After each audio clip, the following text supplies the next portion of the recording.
আসসালামু আলাইকুম। আপনার জিমেইল অ্যাকাউন্টটি যদি আপনি পার্সোনাল থেকে বিজনেসে কনভার্ট করতে চান অথবা বিজনেস থেকে পার্সোনালে কনভার্ট করতে চান, তাহলে আপনাকে যে কাজটি করতে হবে সেই কাজটি আমি আপনাদেরকে দেখিয়ে দিব। তো যদি এই চ্যানেলে নতুন হয়ে থাকেন, অবশ্যই এই চ্যানেলটি সাবস্ক্রাইব করে আমাদের সাথে থাকবেন। আরও অনেক ইম্পর্টেন্ট ভিডিও আসবে যা আপনাদের অনেক কাজে দিবে। তো সর্বপ্রথমে আপনারা আপনাদের জিমেইলটি ওপেন করবেন। তো সর্বপ্রথমে আমি আমার জিমেইলটি ওপেন করলাম। তারপরে উপরে কর্নারে এই লোগোতে একটা ক্লিক করবেন। দেন এখানে ম্যানেজ ইওর গুগল অ্যাকাউন্ট, এটার উপরে একটা ট্যাপ দিবেন।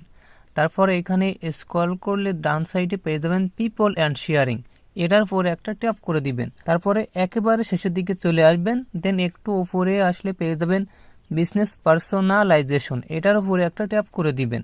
তারপরে এখানে আবারও দেখুন বিজনেস পার্সোনালাইজেশন লেখা আছে, চাইলে আপনারা এখানে বিস্তারিত পড়ে নিতে পারবেন। তো এইখানে এই অপশনটি কিন্তু আমার বন্ধ আছে।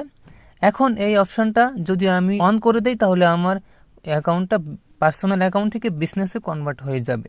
তো আমি এটা অন করে দিলাম। সর্বোচ্চ 48 ঘন্টা সময় লাগতে পারে। তারপরে আমার এই অ্যাকাউন্টটি পার্সোনাল অ্যাকাউন্ট থেকে বিজনেস অ্যাকাউন্টে কনভার্ট হয়ে যাবে। এখন আপনি যদি বিজনেস থেকে পার্সোনাল অ্যাকাউন্টে কনভার্ট করতে চান, তাহলে জাস্ট আপনি এখান থেকে এটা অফ করে দিবেন। তাহলে আবার আপনার অ্যাকাউন্টটি বিজনেস থেকে পার্সোনাল অ্যাকাউন্টে কনভার্ট হয়ে যাবে। সর্বোচ্চ 48 ঘন্টা সময় লাগতে পারে। যদি এভাবে অন থাকে তাহলে আপনি বুঝবেন আপনার অ্যাকাউন্টটি বিজনেস অ্যাকাউন্টে কনভার্ট রয়েছে, আর যদি এভাবে অফ থাকে তাহলে বুঝবেন আপনার অ্যাকাউন্টটি পার্সোনাল অ্যাকাউন্টে রয়েছে।